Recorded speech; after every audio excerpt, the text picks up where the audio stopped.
Welcome to Brain Wreck. I'm Jason Axe. I'm Kevin Graham. And we are live on location. What are you doing?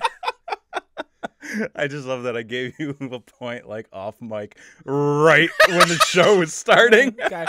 Well, we are live on location. We're ready. We're all geared up. We got our sleeping bags. We got our tent. We're camping out. I forgot some shit, so I might need to bunk up. You're gonna be that guy that jumps in line at like 11:59 on Thanksgiving. Yeah. You son of a bitch. Thanks for waiting for me, man. Like, I really appreciate it. You saved me a spot. You guys cool with me cutting ahead? Like, I hope you don't mind. Yeah. So the Blackest of Fridays. The Blackest of Fridays is really creeping up on us this year. We're ready. We're all camped out. I'm ready. Are you ready to throw some elbows? Oh, I'm gonna drop kick a kid in the face for an Xbox this year. Why not, right? And not even like the good system. It's an Xbox. No, they're giving some away for free this year. Are they really? Yeah, I think like GameStop is giving away free Xbox 360s. No kidding. Yeah, you got to buy something to get it, but then it's not free. What the fuck? I mean, like, nothing in life is really free. I mean, that's you always fair. got to pay for something. Yeah. But it is free with purchase. Like a BOGO? No, because BOGO is buy one get one. So is that what that means? Yeah. Oh, okay. Did you not know what that meant? No, I thought it was like just some fancy promotional term. Yeah, isn't it like a drum? No, it's a bongo. Oh, okay. Yeah, well, completely different thing. Close Yeah, enough. but no, it's what? Sure. Okay, we'll go with whatever. I don't know. I don't want to go with whatever you just said. That's usually not an okay thing. That's usually wrong. But no, it's not BOGO. It's free with purchase. That is how they typically label it. Okay. Yeah. All right. So free with purchase. So if I go in and buy some toothpicks, I'm gonna get me an Xbox. I don't think GameStop sells toothpicks. They might if it's like in the shape of like a Zelda shield or some bullshit. That's valid. Okay. That is valid. So go to GameStop and buy your toothpick Zelda Shield. Get a free Xbox. Yeah, that's exactly. That's their promotion this year. That's what we're gonna go with. Yep. That's right. Exactly. So now, let's take a step back a little bit because I think we're skipping something rather important as we wait out here in the freezing cold. I forgot a jacket. I did too, but my muscles keep me warm. Oh, look at you! I got a hat to cover my bald ass head, so I'll at least be warm for a little while. But I think like there's something that I should be using my manners for. Something I should be giving thanks for, maybe. Why? Pilgrims? Who'd they ever beat? The Indians. Oh, shit! Okay. I feel like we were headed in the right direction, and you went weird with it. They got a solid record against those guys. So is that what we're giving thanks for? I don't know, I hope not. Like, I'm thankful for a couple things. I'm thankful for remembering shit. Yeah. When you do. Yeah, like that's a good time. I and this is going to be very heartfelt. Okay. All right, here it comes. I am thankful for you, Kevin Graham. Oh my God. Because you actually show up to things. I try. Yeah. I do my best. There's like a lot of people I know that just don't show up to things. It happens. They fall asleep during SmackDown and don't go to events. Who watches SmackDown? I don't know. People that fall asleep. So, anyway, thank you. You're welcome. For showing up on a weekly basis. Yeah. Yeah. I'm happy to be here. Okay. In this parking lot, which we even set up this table. Good tidings you bring. Good. Isn't that for Christmas? Same shit. It is. It is officially the war on Christmas season. The war on Christmas. War on Christmas. Okay. Yeah. Because nobody celebrates Christmas anymore. Because they're all. I mean, technically no, because everyone's a bunch of heathens. I mean, that's fair. Yeah, it's true. Okay. Sure. All right. Yeah. Sure. Yeah. So we are in this parking lot. We are in this parking lot. It is fucking cold. It's cold. I got my frosty brew, which helps with the cold. Yes, mine as well. And if I run out, I can just pop inside real quick and right. Yep. It's probably a 24-hour. They all are now, well, for the most part. So, are you doing? Because I know we're out here. How long are we gonna keep up with this bit? Pretty long. Okay, cool. We're committed. Yes, and I love it. Are you doing Black Friday? No. No. Oh, well, fuck. Why the? I'm just here for the good Why times. are we out? I just like the camaraderie. Yeah, you just like to come hang out with the lines and stuff. You know, go find some tent people.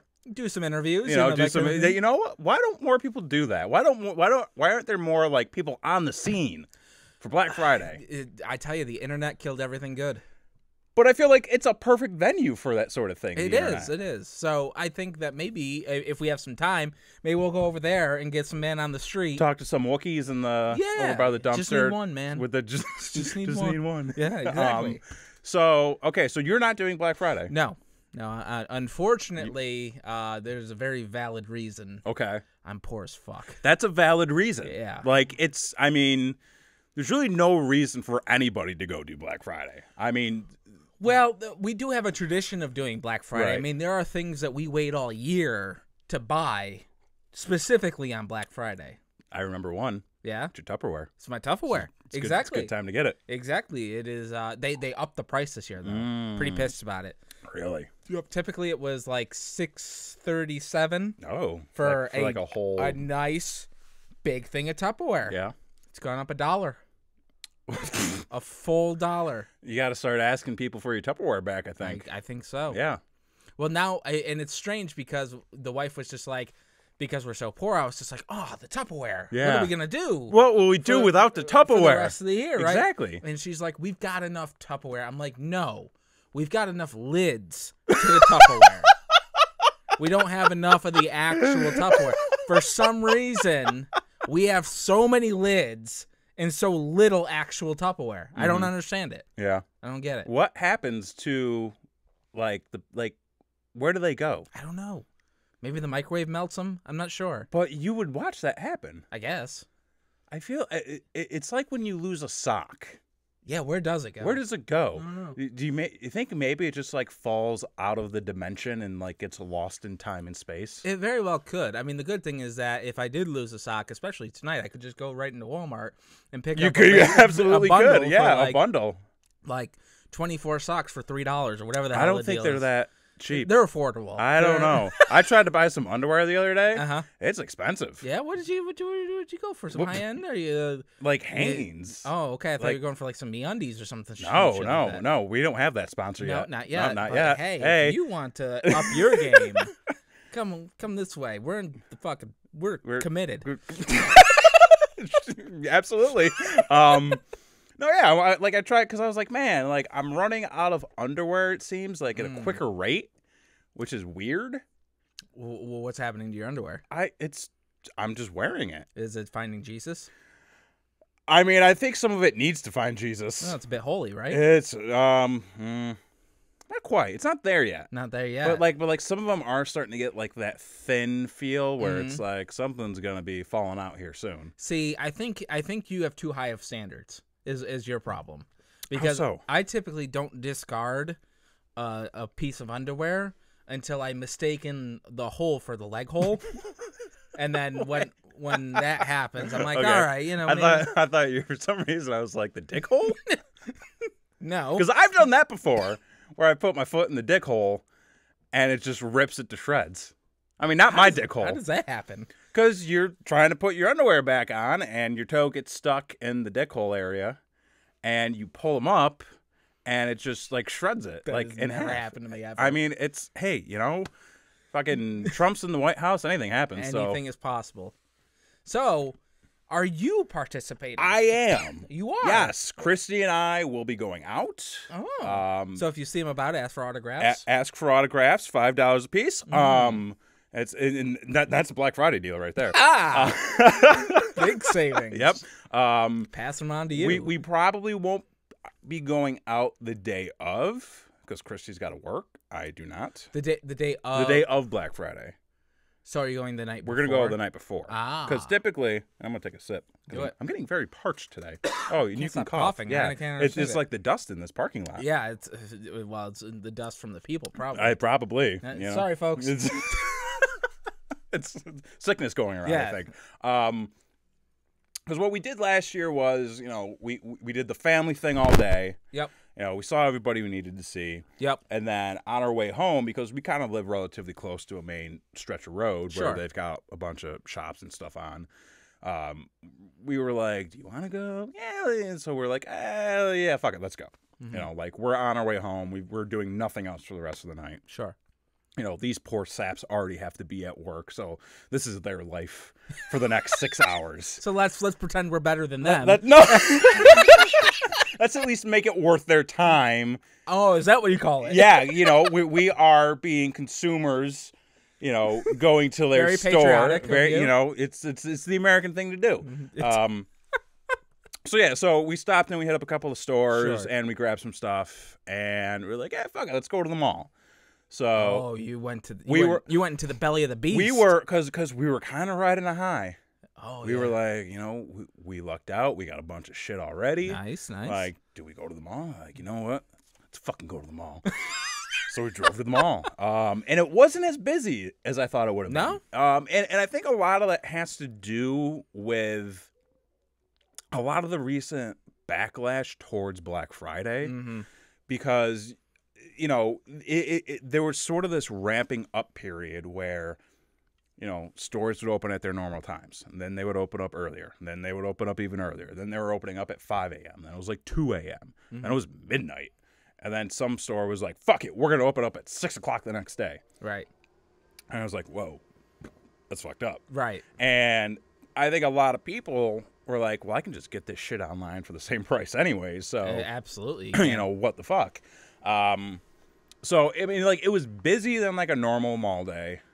But where we were going, what we were walking through, it really wasn't that bad. Like, I was expecting, you know, fucking fists flying, like riots in the street and people falling over the side balcony and stuff like that. Sure. It was, I mean, I wouldn't say it was a pleasant experience, but it wasn't anything nuts or crazy where we were like, we need to get the fuck out of here. Right. And I don't think we ended up getting anything while we were there. Like we just, at the actual mall. At the actual mall. I think right. we did. We got picture frames.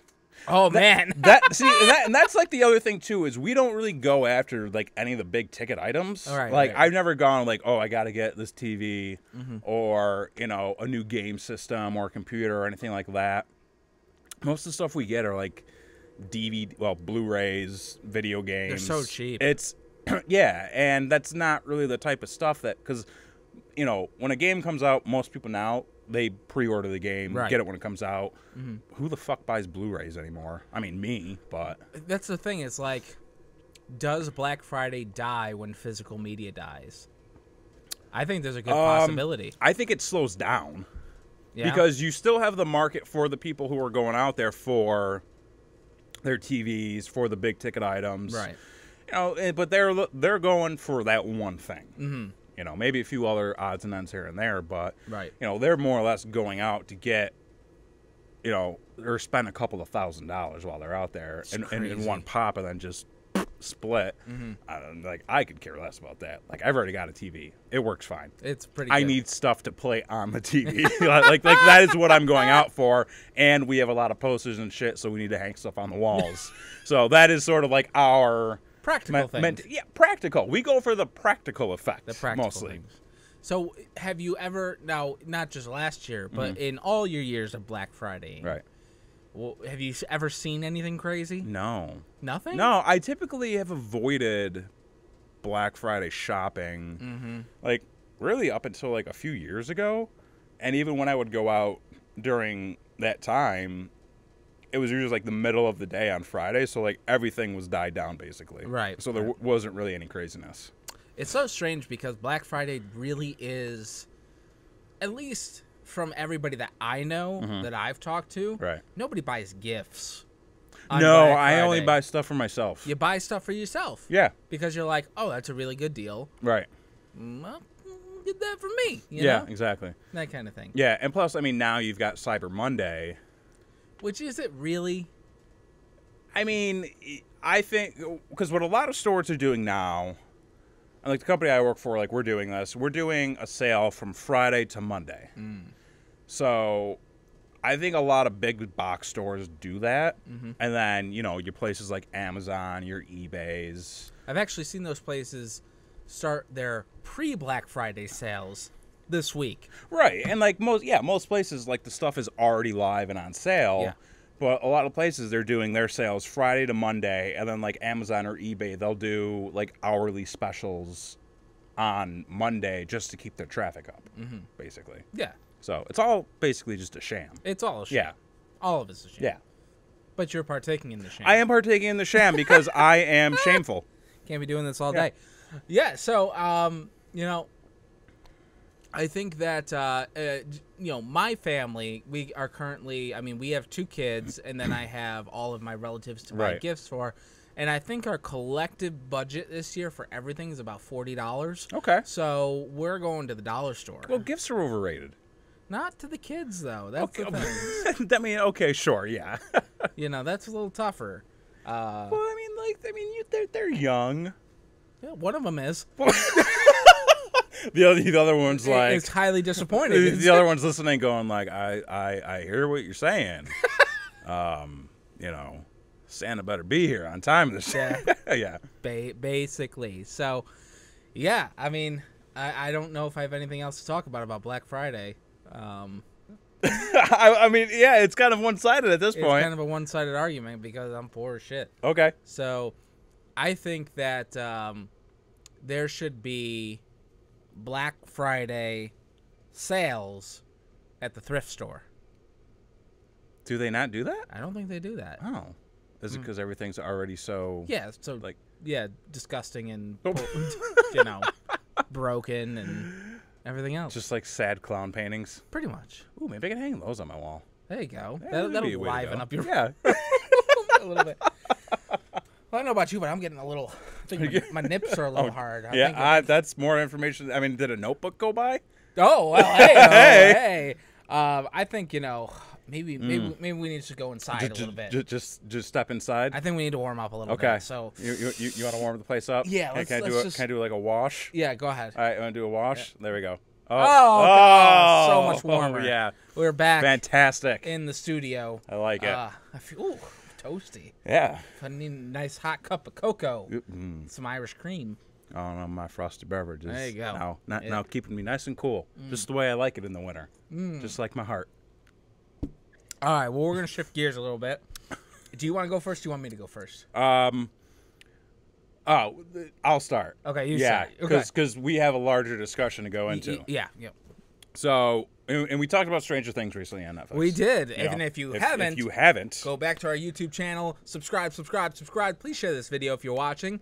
And also, watch the Stranger Things review and recap. It was fun. I have not watched it yet, unfortunately. Stranger Things? No. How could I do a recap if I didn't watch Stranger Things? I don't know. I mean, you just teleported, so I don't know what to tell you. That's a true story. But no, we watched The Punisher over the weekend. Made it through. I was a little worried at first that we weren't going to make it through. Okay. However, I think I learned something about myself. Really? It was a learning experience. It was something I already kind of knew. But you know how like you know things, but then you just need to be like reassured, you just like need a kick in the subconsciously. ass. You just need the kick in the ass to go, oh yeah, that is a thing. Mm-hmm. I don't think I'm a fan of binge watching. Really? Yeah. Okay. And I think it depends. Well, I think a lot of it depends on what the show is. Sure. But yeah, like because when we watched Stranger Things season 2, Christy and I did it all in one sitting. Mm-hmm. And I tried to binge watch as much of season 1 as I could. Sure. We broke The Punisher up in parts. We started it Friday and then finished it, I think Sunday. Okay. Yeah, it might have been on Sunday. Mm-hmm. Completely the way it needs to be done. Oh, broken up? Broken up. Okay. I think, and because one of the criticisms, which is actually something I want to talk about here in a minute too, mm-hmm. One of the criticisms I read prior to watching the show was the show feels too long. It drags. Mm-hmm. It's too long of a show. It's 13 episodes. Why was it 13 episodes? It should have been tighter. This, that, and the other thing. Sure. And I'm like, okay, like that's a fair assessment. Like I certainly felt that way when I watched it, that it could have been tighter. Okay. But I feel like the people who were talking about that, and like that was one of their biggest complaints, I would hazard a guess to say that they binge watched the entire thing within 2 days. Well, probably. Well, that's the thing too, and Netflix has allowed the ability for you to binge watch a show, Right. But in doing so, has also created this desire to, I need to watch this first. Yeah. I need to be the first to complete it. And I think a lot of it has to do with the fear of being left out and the fear of having something spoiled because you were left out. That's a real fear. I could say this. It's now been almost a week since the Justice League came out. Still have not seen it. Still have not had anything spoiled. Well, I mean, the reviews will tell you why. But but it's like I almost feel like lately there's been more policing on the internet of spoilers. I think more people have experienced what it's like to have something spoiled for you. Right. And people are more courteous. Right. That's what I think it is. Every now and then you still come across a website when you're scrolling through like a Google News feed that's And you're like, oh, what so-and-so felt about being in the movie. And you're like, I didn't. No, he was in the movie. What? Dickhead. Like, you fucking assholes. Right. So like you still get some stuff like that, and you know I feel like on Instagram or Twitter, like you do run the risk of like scrolling past something and seeing an image. because like that did kind of happen to me the other night. Oh yeah. With something, but it I didn't look into it, so like I don't know, but that thought is in my head now. Sure. But no, like I do feel like people are doing a better job at policing, so the need to binge watch, I don't think is as pressing as a lot of people make it out to be. And especially with a show like The Punisher, because the subject matter in the show is so fucking heavy. Like you need a break. like for your own well-being, like it is good to watch it in chunks. Okay. Like watch it over the course of an entire weekend. Go.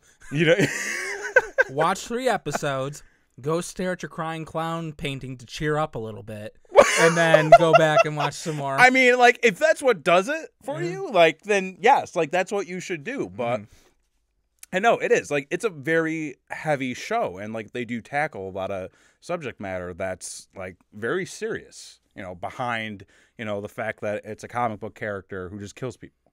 Right. And I'm trying to decide how much I want to go into the actual show. Okay. Well, keep this in mind. You have not seen it. I have not seen it. Probably won't, to be perfectly honest with you. I have not seen Iron Fist. I have not seen The Defenders. And I've already told you don't need to see Iron Fist. Well, yeah. Let me put it to you this way. Iron Fist is the Suicide Squad of the Marvel Netflix show. Okay, well then nobody needs to see it. Exactly. Okay. Nobody needs to see it. The Defenders, honestly, I could have taken it or left it. Wow. Well, that's disappointing. Yeah. I mean, I think it's worth it to watch to sort of catch up with all of the characters because like we haven't seen Jessica Jones in a while. It's been a hot minute. The gang's all here. It's good to see the gang together. Yes. However, there were aspects to that show that I was a little disappointed with. The Punisher, I would say if you have the time, it's definitely worth your time. Definitely worth the time. Now, okay, so obviously this is going to be a positive review. I would say mostly positive. Mostly positive. I do, and I will admit, I am a Punisher. Punisher. I'm a Punisher band boy. All right. Well, I swear it's just water in here. That needs to be a new comic book character. I think that needs to. Punisher. I think that needs to be a T-shirt. And I think it needs to be a sad crying clown who is the Punisher. The Punisher bad boy. Yeah. But no, I am a Punisher fanboy. So I know that there's some biasness when I review it, but I can say that I did not think that all of the movies were good. Well, you better not have. Although I do have a theory on how you can appreciate them all. I'd like to hear Okay. that. Okay. Not now. So, but no. Okay. Not now. Okay. Yeah. So I'll say, do you want to go on a side quest? No, not really. Okay.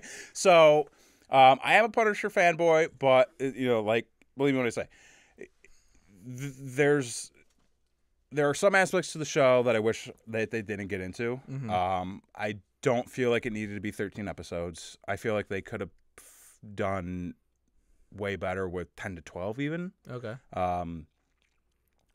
There were some storylines that they got into that kind of like Stranger Things, like they didn't really go anywhere in the end. Okay. I mean, like they were definitely like it definitely made sense to have it in there. Mm-hmm.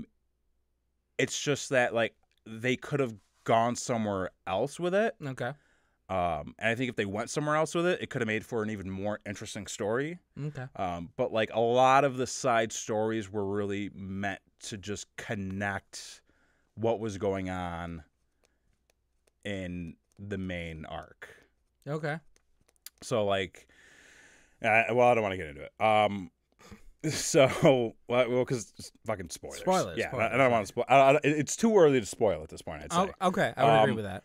But overall, I would say top 3 favorite Marvel show. Okay, I was going to ask you where it falls. I would put it in the top 3. The more I reflect on it, the more I appreciate it. Okay. It is my favorite incarnation of the Punisher on screen. Oh, including the movies. Including the movies, Uh-huh. including season 2 of Daredevil. Really? Okay. Yeah. Okay. I thought they did the character a lot of justice. I was very like John Bernthal was like perfect for that fucking role. Mm-hmm. Like the dude's yell alone, I think is haunting enough. Right. And like the first episode, I think just does such a great job at not only introducing Frank Castle to the world. Mm-hmm. It also does a great job of reintroducing the world to Frank Castle from like a story perspective. Okay. And like just like where the first episode goes and just like how it kind of builds to the eventual like because the first episode is very much like character development. But where they go with the character development, I think, is very necessary. Mm-hmm. And sets the tone for the show. So this is before Daredevil season 2? No, this is after. Oh, it's after. Yeah. Okay. You basically catch up with him right at the tail. I would say right at the tail end of, what happens in season 2 of Daredevil. Okay. Or it at least just closes that chapter. Okay. Yeah.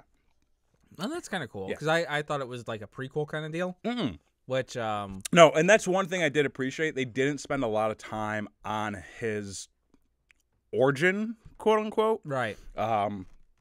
Like you do see a lot of his military involvement, Mm-hmm. which I think, it adds to what's going on in the season, Mm-hmm. but you don't get, like a whole fleshed out scene of, his family getting murdered. They actually do. Well, that's good. Yeah, like they actually do a lot of references to his PTSD, Mm-hmm. and they sort of tell his origin story through that. Okay. So it worked, in my opinion. Well, good. Yeah. So Good. definitely worth your time. I like things that succeed. Yes. I do not like things that fail. Yes. And I don't think this fails by any means. Well, congratulations, Marvel. Yay. And again, if you're going to watch it, I highly recommend not doing it in one sitting. Take your time. You're going to want to take a break. Because it's heavy. It's heavy. There's that word again. Yeah. Heavy. Heavy. I'm not going to do it. Okay. The one thing I wanted to launch out of from there was Mm-hmm. because leading up to watching the show and even after watching it, because I was curious to know what other people thought. Right. I'm like, who else on the internet thinks like me? And I need friends. I need friends too sometimes. And it turns out Apparently I'm not enough. Well, it's okay. And it turns out only like 50% of the people out there feel like me. So it's like a split. The reviews I read were very polarizing. Like there was a lot on both sides. And it was weird because I would go to one website and they would say, this is one of the best this is one of the best things Marvel period has put out. The Punisher should be an A-list character at this point. Like one website, I think it was Forbes, said that John Bernthal should be making Robert Downey Jr. money. Oh, okay. Which I was like, damn. I bet he wishes. Like the dude did a great job, and like, damn, like, okay, like I guess they really like the show. And then I would go to another website, and they would say, if you started it but haven't finished it by this point, just stop. Oh. And I was like, oh. Well, fuck. They've got an opinion. Yeah. And that's exactly what I wanted to get into with this discussion was, well, first of all, do you typically read reviews on stuff? It's a thing that, like, if I'm really into it, I will. Okay. But if I'm, like, kind of on the fence about it, I don't give a shit enough. Now, when you go to a review, that's a two-part question. Number one, do you actually put value into do you see value in a review, and what type of source do you typically try to go to get your reviews? That's a very good question. I think, well, first off, the source I go to is Twitter to get my reviews. Okay. I do not trust review websites such as Rotten Tomatoes. Okay, I think Rotten Tomatoes, and again a topic that we're going to kind of fall into with this discussion here, I think. So I can understand not wanting to side with or check out Rotten Tomatoes. Right.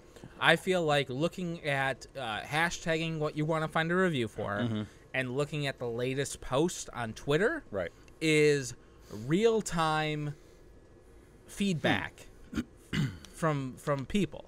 Okay. Whereas I feel like these review websites, I don't know the sources.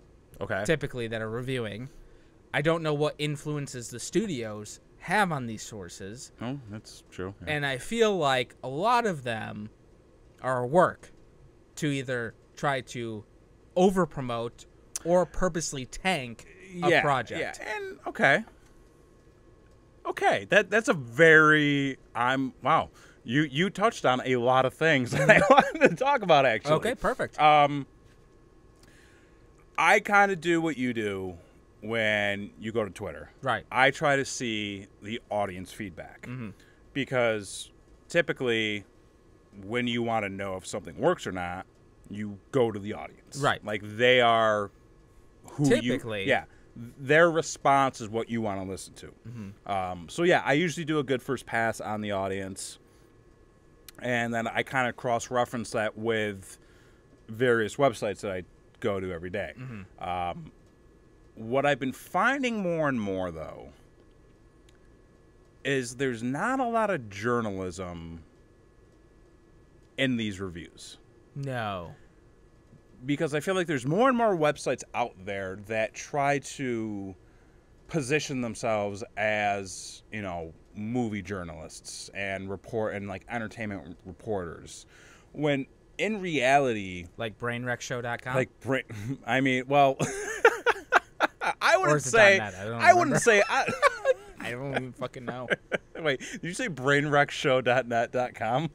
I don't know. What is it? Tell the people the correct one. Brainwreck.net. Go to that one. I don't think it works still. Oh, what the fuck, there's a larger issue there that I'm still trying to work out. All right. But no, I like, okay. And because I feel like a lot of these websites, they're blogs. Not saying that all blogs are bad. No. But. And not all vlogs are bad. Nobody really uses a vlog anymore. We fucking do. We'll talk about that. Oh, okay.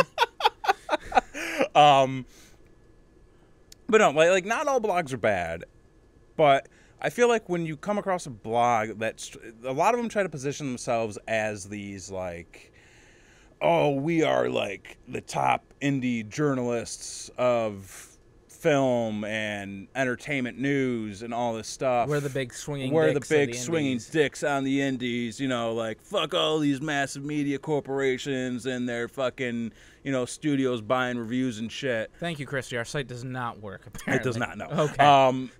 But the problem that I see with a lot of those sites is they're not, the people that are writing these reviews and doing these reports, they're not journalists. They're commentators. Yeah, they're assholes. They're assholes. Yeah. Exactly. Kind of like us. Well, But to be fair. They're commentators. And with a commentator, you're going to get more of a biased opinion, I feel.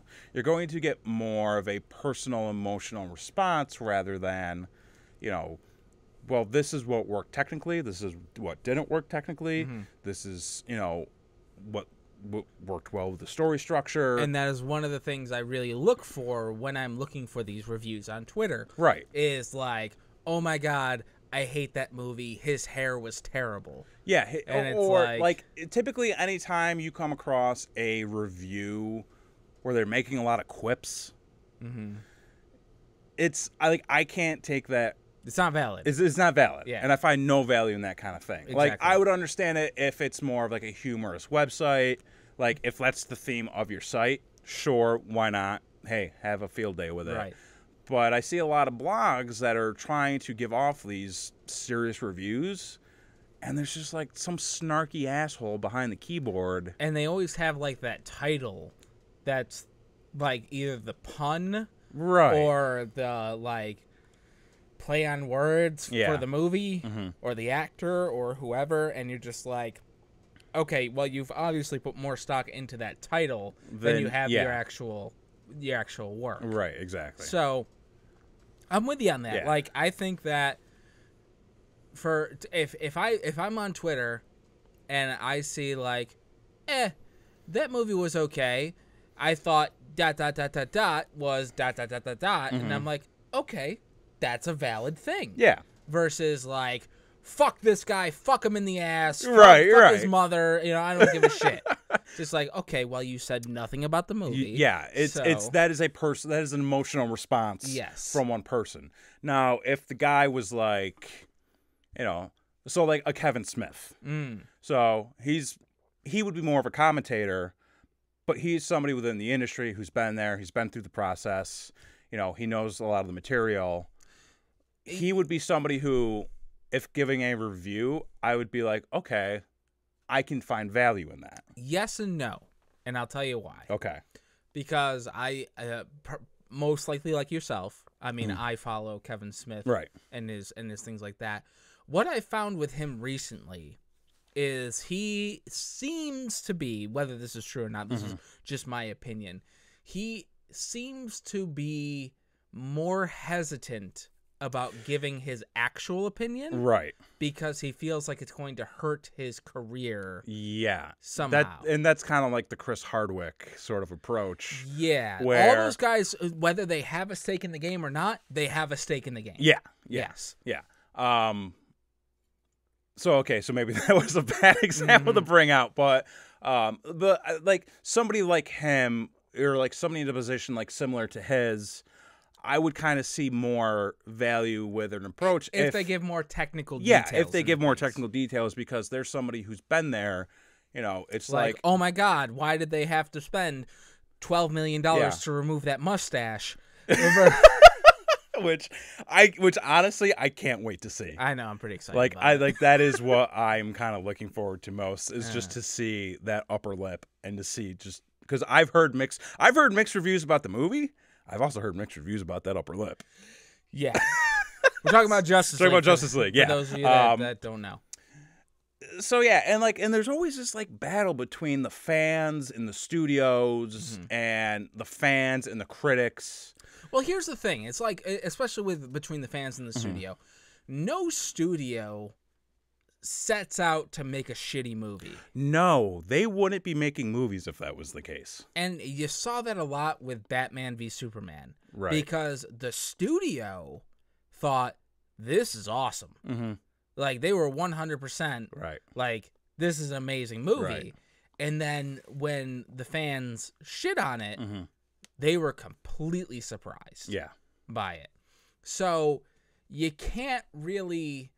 I mean, obviously, in the end, dollars is what matters. Mm-hmm. People going to see the movie is what matters. People's opinions of the movie is what matters, because not only do you have the people that go to see the movie, but you have all the back-end merchandise as well, the DVD sales, everything like that you have to take into consideration when it comes to these opinions.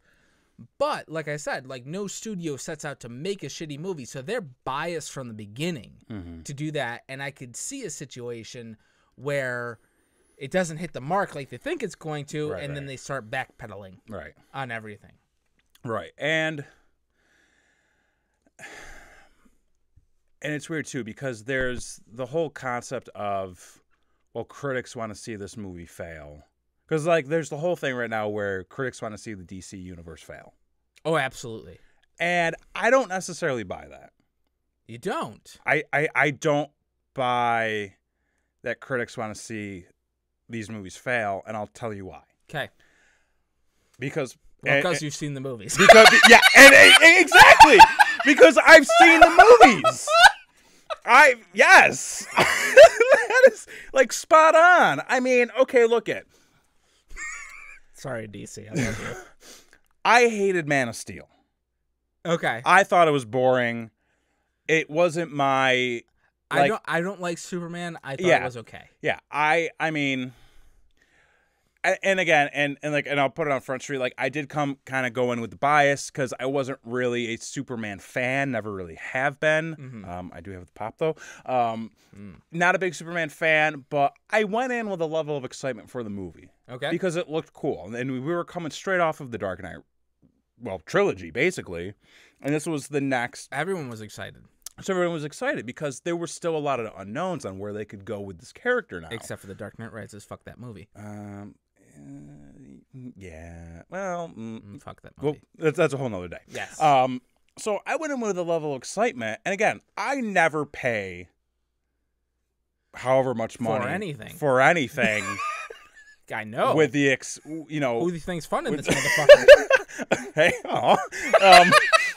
I never pay for anything with the hope of, I hope this is bad. Sure. Why would you ever do that? Why would you ever pay $18 for a movie ticket and hope that the movie sucks? That's a Keith Harris right there. That's a conundrum. What do you mean that's a conundrum? Does Keith pay for movies in hopes that they suck? Well, he doesn't like anything, so. He watches SmackDown. That's fair. Yeah. So, can you really trust a man who watches SmackDown? Not when he's. Well, we'll get to that story a little bit. Sorry, later. Keith. Yeah. So like, I never pay. So yeah, like I never wanted to pay to go see Superman and be like, oh, I hope this movie fucking sucks. Right. I was somewhat excited to go see Superman. Mm. When we went and saw Batman v Superman, I was like, okay, I didn't like Man of Steel. Mm-hmm. But this has got Batman. And it's got Batfleck. It's got Batfleck. I did not like Batman vs Superman. However, there were elements of the movie I did enjoy. Oh, you're willing to admit that now? I've kind of, because I remember coming out of that movie theater with you, and you're like, "Fuck this movie in its mouth! I'm gonna fucking rape it." It's the worst movie I've ever seen. I did not say that. I did say, however, that Batman and Robin is a better movie, and I will stand by that statement until the day that I die. I will. Batman and Robin is cooler. No. Yeah. Oh my God. Yes. No. Batman and Robin's a better movie. I'll fight you, and I will bring the parking lot back. I will fight you for it. All right, let's do this. We're warmed up. We're back. We're going. You're out of practice. No, so there are elements of Batman v Superman that I did enjoy. Mm. Overall, I thought the movie sucked. Suicide Squad. I won't argue with that one. Hated Hated that fucking movie. I paid $2 to go see that movie, and I felt like I got ripped off. That's fair. You know, the best thing that came out of watching that movie was I got a souvenir popcorn bucket and cup. Best thing that came out of that movie. Of the movie that you hated. Of the movie that I hated. Yes, I enjoy the popcorn bucket and cup more than I enjoyed that movie. Okay. However, going into that movie, I was like pumped. I was excited for it. You know, I don't know why, but there was plenty of reasons to be excited. There was the Suicide Squad. It was the Suicide Squad. Like we were seeing characters on screen for the first time that we had never seen before. I wish that I had not seen them there for the first time on screen. Though. I had been reading that comic for 5-6 years. It's a great concept for not just a comic book, for a movie. I mean, the movie's been done before multiple times over. Sure, but it works. As a comic, it could have worked as a movie. It did not work this time around. Did not. Wonder Woman. Haven't seen yet. Okay? I was excited to see it. I was a little hesitant. Thoroughly enjoyed the movie. Okay. I thought it was fantastic. Perfect. Great movie. Would highly recommend it. So I never go into these movies with the hope that it's going to suck because I don't want to waste my time and I don't want to waste my money. Now, hold on right there. Okay. Because let me ask you, as somebody who has not seen Wonder Woman. Okay. Now, Batman v Superman, critics destroyed. Critics destroyed, but I know there was a large portion of the audience that was for it. Suicide Squad. Critics mostly destroyed, but that was more of a mixed bag. Which I don't understand how that was a mixed bag. Like, I had a lot of people on Facebook I that will were like, fucking 100% stand by Suicide Squad is a worse movie than Batman v Superman. Oh, yes. I would. Batman and Robin is a better movie than Suicide Squad. Can you admit it? I want to see you admit it right now. You're going to admit it. Admit it, you son of a bitch. I know you think it. At least give me Batman Forever. Batman Forever is a better movie. All right, I'll take it. Than Suicide I will take Squad. it. I'll get you on that other one before the end of the year, though. I swear to God. You might. Okay, good. But Batman Forever, absolutely. Yes. I mean, Jim Carrey. He was underrated, I think. On his game. Yeah. Yes. Yes. Dayglow. So, moving on. Wait, what was it? We were talking. Okay. Yes. Okay. The critics' reaction. Critics' reaction. So Suicide Squad was more of a mixed bag. Yes.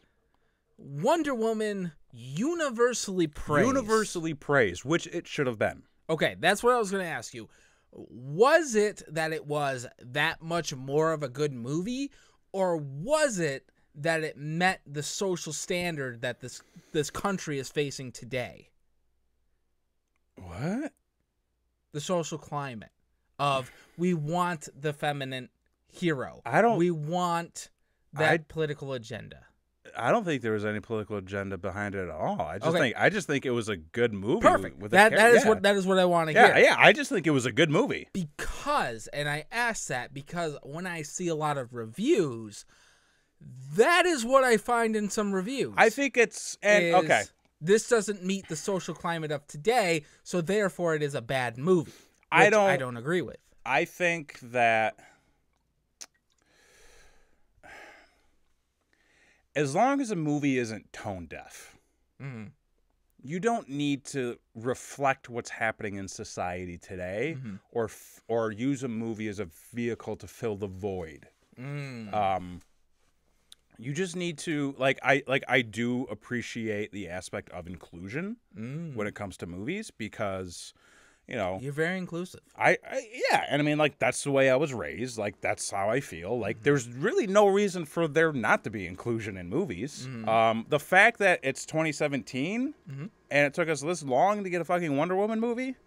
I mean, well, maybe it's better that it took this long because maybe we would have gotten a shit movie prior. Well, because then it would have been like either 1989 Batman or hang on. Wait a minute. You give me a 1989 version of of Wonder Woman, like the Batman, I think that could be a pretty cool movie. Yeah, but I feel like if that were the case, there'd be a lot of like unnecessary woman violence and like a lot of like stereotypical things. It was the 80s. It was the 80s. Okay, so maybe it was better that it took until this long. Hold on. Christy is writing a paragraph. All right, wait, hang on now. In the comment section, the major problem is that all female-led superhero movies suck before they suffer from being written by male writers who don't seem to think women can do the same thing as men can. And this was a female superhero movie written by a woman who didn't treat her main character like a helpless lady, also, or directed by a woman, not just written by a woman. That's true. That's a very true and valid point. We did have Halle Berry's Catwoman. Right, and that's the unfortunate thing too. It is an unfortunate movie, yes. But like you get those female-led superhero movies, and they fail because they're just bad movies. But everybody labels it as, well, you had a female superhero movie, and look what happened. It's like, well, we've had probably more male-led movies that have failed, and people just go, well, we'll make another one and reboot it.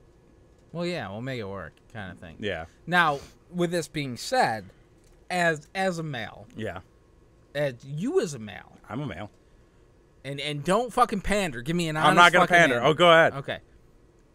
Do you feel like you personally could write a convincing female character? No. Lead. You don't. No. Not at all. Not at all. The male ego does not step in and be like, I know what those broads do. No. Absolutely not. I'm still learning shit. That's fair. I'm 28 years old. There's still a lot of things I don't know. You are an honest man. Do what I can.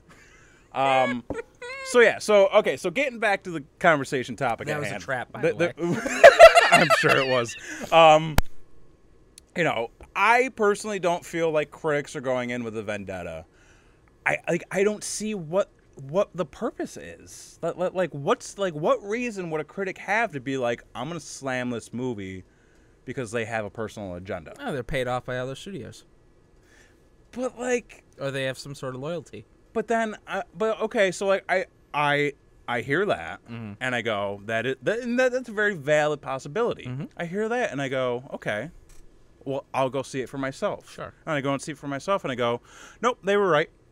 So let me just think about this, and just think about it here, because I'm going to spread a rumor. Oh. So Marvel's movies, right? They are 100% well known for hiring no-name actors to fulfill, or actors that randomly show up asleep on strangers' couches in the middle of the night and then wake up and get arrested. Robert Downey Jr.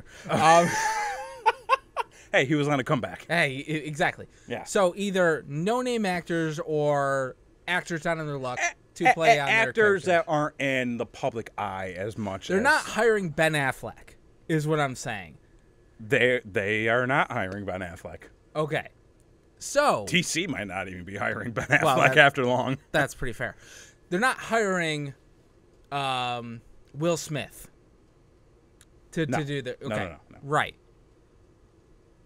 Yet their pictures are still costing X amount of dollars to produce. Right. Do you think there is X amount of dollars put in to making sure that other company does not succeed? No. You don't think so? No. I think, and people within Marvel have gone on the record to say there is no feud. Well, that's what they want you to think. Knock it off. That's what they want you to think. Like, there's no reason why we all can't enjoy these movies. That's bullshit. You think that's bullshit? That's fucking You think that's bullshit, really? Fucking horseshit. Because every time DC drops a trailer, every time DC drops a show, Marvel, which was going to be my next point, just happens to be which was going to be my next point. it's a business and it's a game, and you got to know how to play the game. Yeah, with and cash ducats. Cash ducats, yeah. And Marvel comes in with their big fucking hammer. Listen, they're gonna save some ducats. They're gonna right here at Walmart. But let me tell you something. They got them Walmart actors up on stage. Well, you know what? And you are right in that anytime DC drops something, Marvel comes in with fucking Mjolnir and fucking flops it on the goddamn table. Mm-hmm. And is like, check this out. There is 100% a budget, a certain amount of money put into the promotion of each endeavor that Marvel does to undercut DC. I think they are very strategic. Exactly. I think they are very strategic. And I mean, look, at the end of the day, it's still a competition. 100%. Like, because here's the thing. If they're not feuding with DC, then it's the Harry Potter fucking franchise. If it's not the Harry Potter franchise, then it's Lord of the fucking Rings. Yeah. If it's not that, it's fucking... Well, I'll tell you, it's not the Mummy franchise. But, ain't nobody feuding with that. It's, that's the thing. When you are a major box office player, you are always, even if you want to say there's no competition, you're always going up against whoever you're facing in the box office that weekend. That's right. And that's the truth. That is the truth. In the game they play, they need to make the most money because the more money they make, the more movies they can make. That's right. It's just a simple, circle of life. Simple mathematics. All of the area that the sun shines on in this land is owned by Marvel and Disney, really. Well, okay. So let's segue from that because Yes. I want to talk about as a DC fanboy. Okay. I want to talk about a shining moment. A shining moment in DC. A shining moment. A shining moment that happened today. Today. Holy this is shit. fucking relevant it's a Wednesday. Fuck. It is Wednesday, which means it is not free comic. It is we got a little new comic book day. It is new comic book day. New comic book day. Every Wednesday. Buy local. Well, buy from local. No. Or no, because I fuck it up. Buy from your local, not necessarily our local. Buy from whoever's reliable. How about that? Midtown Comics. Buy from reliable. So anyway, I'm with reliable. Reliable works for me. So anyway, it is an event today because one thing that DC is definitely kicking Marvel's ass in. That is the comic book game. Right. Which obviously doesn't generate as much money as the movie game. But hey, it's still a game to play. It is the game to play. So, DC has been teasing this event probably for 2 years now, actually. Since they started the whole Rebirth issue line of their comic books, which is the introduction of the Watchmen into DC continuity, which is, for those of you that don't know, Watchmen was not only a halfway decent movie by Zack Snyder a few years ago, it was a bad movie. Well, that's your opinion. But is probably one of the greatest graphic novels. It's an overrated graphic novel of all time by Alan Moore. So maybe I'm the asshole. You are the asshole. You are solo on this one, fucker. So today, what they have done is they had done kind of a mini-series teasing this event with the button, which is, for those of you that don't know, is that Batman found the comedian's button because of some shit that went on with some other deals. And then that's all you really need to know. That series kind of really went nowhere, except that they kind of killed Flashpoint. For those of you that... and Flashpoint was the big storyline that, and correct me if I'm wrong, that was supposed to reset the DC universe? It did reset the DC universe with the New 52. Right. So basically what the Button series did was just like, hey, you know that New 52 thing that we did? Yeah, forget about that. We're going to do something else. Oh. Yeah, that was kind of... So they reset it with Flashpoint, and then they're like, let's just hit the reset button again? Pretty much. Pretty much. Okay, cool. Which... it's comics. Hey, I can never keep track of continuity in that anyway, so. But the idea of the rebirth of introducing the Watchmen, the universally praised, except for by this guy, comic book series into the Batman, Superman, Wonder Woman canon. Right. Is a huge fucking deal. Yeah, and even though I'm not a fan, I do recognize that. Okay, so today, actually back in October at New York Comic Con, actually no, back in July at San Diego Comic Con, they announced Doomsday Clock, which would be the 12-part series that ties everything together that we've been waiting for with the Watchmen into the DC continuity. And then at New York Comic Con, they released the first few pages of Doomsday Clock number 1 for the public to see. So today was the day on shelves that Doomsday Clock number 1 hit. And let me tell you something, they got the new old technology with these lenticular covers where they just fucking switch and shit. Is pretty fucking impressive. You got Rorschach on the cover, and then when you kind of wave your arm a little bit, it turns into the symbols of Superman, Wonder Woman, and Batman. This is the variant cover to the comic book. There's also the stock cover, and then there's another variant cover as well. To that. Now, there was an event last night, because this is such a big thing.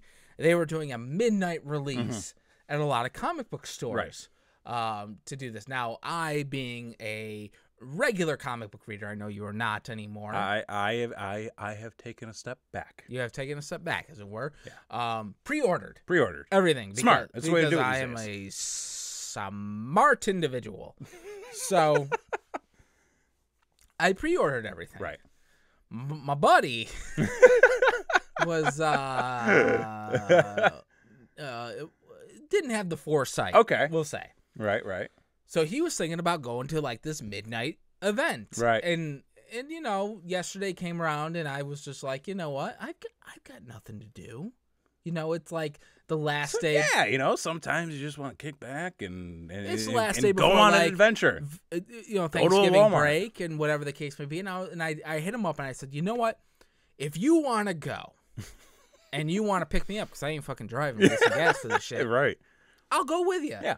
Because, you know, they had like all the variant covers, you know, all the geeks would be there. Sure. You know, you could mingle with your own kind, so to speak, you know. So I was like, sure, you know, I'll go. Right. What the hell? And he's like, all right, I'll let you know, kind of thing. And I'm like, all right. Well, you know, 10 o'clock rolls around. You know, 10:30 rolls around. 11 o'clock rolls around. And I'm like, well, this motherfucker clearly is not coming. Right. Kind of thing. So I go to bed. Yeah. Right? And then I get a text in the morning, and I'm like, he's like, oh, fell asleep, man. How though? Like, how do you do that? I mean, I don't know. So they weren't very committed from the get-go, it seems. No, I mean, it's one of those things where this is such a big event. Right. Like, there's plenty of books to go around. Yeah. Oh, yeah. There's not gonna. I mean, DC's looking to like, let's pad our fourth quarter here. Right. With this big event Smart. kind of thing. It's smart. Is it going to be a weekly book? Or is it going to be like every couple of weeks, every month? I believe it is a monthly book. Oh, okay. For the price of the fucking thing, it better be a monthly book. Let me just tell you that from a financial standpoint. Okay. Because they made an announcement last year that their books were going to buy monthly at $2.99 cover price, right? So they were lowering the price of the book, but they were giving you 2 books a month. So Gotcha. you're in essentially paying more per month, but you're getting double the content, except they lowered the page numbers, of course. Oh. So really, so there's some math to do there. Yeah, there's some comic book math to get this fucker up. But anyway, the price of this book, so $2.99 is their standard book. Okay. This is a $5.99 comic. Oh, okay. So it fucking better be monthly. Let me tell you that, because I can't afford this shit. But anyway, so I kind of want to talk about it because it's a big deal, and for those of you that are comic book fans, and love the Watchmen, and Watchmen was for me not my introduction to comics, Right. but number 2. Like that's sort of what solidified Yeah, your interest. First one was V for Vendetta, Okay. Alan Moore. Second one was Watchmen, Alan Moore. I think if I had oh my God, I'm so sorry to do this. I think if I had started with those 2 books, I would not be a comic book fan. I don't think. Have you read V for Vendetta? You just saw the movie, didn't you? You motherfucker. Get the fuck out of here. The book is completely different. I can understand that, but I still don't think. Well, I'll tell you this. I think a lot of it has to do with the fact that I think Alan Moore is overrated. Well, he's pretentious to say the least. Yeah. But and it actually kind of all comes. My start into comics has to do with shaming. So I'm all shaming. Okay. Because what happened was I was in a class one time and I was talking a big game about such and such comic book, and someone who was a true comic book fan was just like, you don't know what the fuck you're talking about. Right. Kind of thing. And he's like, you need to read this, and like pushed it forward kind of thing. And I was like, oh kind of thing. And then I was off to the races from there. But anyway, wait, what was I talking about? Doomsday. Oh yeah, Doomsday. So, yeah, so big thing. So what ended up happening was I have it all on pre-order, so it will come to me. It didn't come to me on the day of release, but of course they had this wonderful thing called digital comics. Yeah. So I was able to find a digital copy. I was able to read the comic book. And let me tell you something, folks. If you love The Watchmen, which I love The Watchmen, like I tend to read The Watchmen like once a year. Oh, okay. Like it's a book I constantly am going back to and reading. This book by Jeff Johns, who's like the head exec of creative content over there at DC, and he's responsible for everything that you love for DC, not everything that you hate. Trust me, that's Zack Snyder. Shots fired. Well, what are you gonna do? This has the Watchmen feel. Okay. Like, I know a lot of people watched the movie, and I know you watched the movie. Have you actually read the book? Yeah, I read the book prior to watching the movie. Okay, great. So you'll know what I'm talking about. Okay. Here. This book has the weight of The Watchmen. Like, you read The Watchmen. Like, it's physically as heavy? No. Oh. Like, when you're reading The Watchmen, you're like, man, there's some shit going down. And, like, there's a real feeling of, like, consequence. Okay. And, like, a real, like, overhanging danger of we don't know what's going to happen with society. We don't really know, are they going to launch the nukes? Are we going to war? Are we doing this? Are we doing that? And this book does that. Okay. But takes all the fucking shit that we've had to endure as a country for the past 2 years and fucking puts it on Front Street. Oh, really? Yeah, like okay. We have a president who's 99% on a golf course, who doesn't answer anything. We've got silencing of the media. We've got all these actual social issues that we are dealing with today in the book. And this is something that I feel all comic books have been lacking in the past 5, 10, not 10, but probably 5 to 6 years of comic books is actual, like, morality tales. Okay. And you've mentioned that on the show before. Yeah. Like, stories that me as a person can look at, relate to, and say, hey, that relates to my life. I can learn a lesson from this book. Okay. This story hits so fucking close to home. Wow. It is unreal. And it has that feel of The Watchmen. It takes The Watchmen in kind of a somewhat different direction than what a lot of people are used to. Right. And that's okay. Okay. Like, it's not one of those things where you're like, oh, well, fuck this. Holy shit, they fucked this. No, it's something where you're like, this is the next step. I wonder if I would get into it. You might. Like, I'd be willing to read it. I have a copy for you upstairs that you can borrow. Okay. So I would highly suggest jumping onto this one. Okay. This is one that it there's an out. Right. It's 12 issues. 12 issues. Just like The Watchmen was 12 issues. Right. It's formatted in the same style as The Watchmen, where you've got the 9 panels on every page. So they're fucking taking they're their tight. They've really done their homework on this one. Very excited. Okay. And I think it's going to be one of those things, much like The Watchmen, if you've read the actual Watchmen, not just the movie, where if you read the book, you know that there is a sub-book within the book. Right, yeah. They've got the pirate story within the book that adds context. Yeah. And then the two guys kind of who were like involved, who were like sort of like the window into that, realize that they have the same name. Right, exactly. Yeah. It's kind of a trend with DC. Well, what do you do? So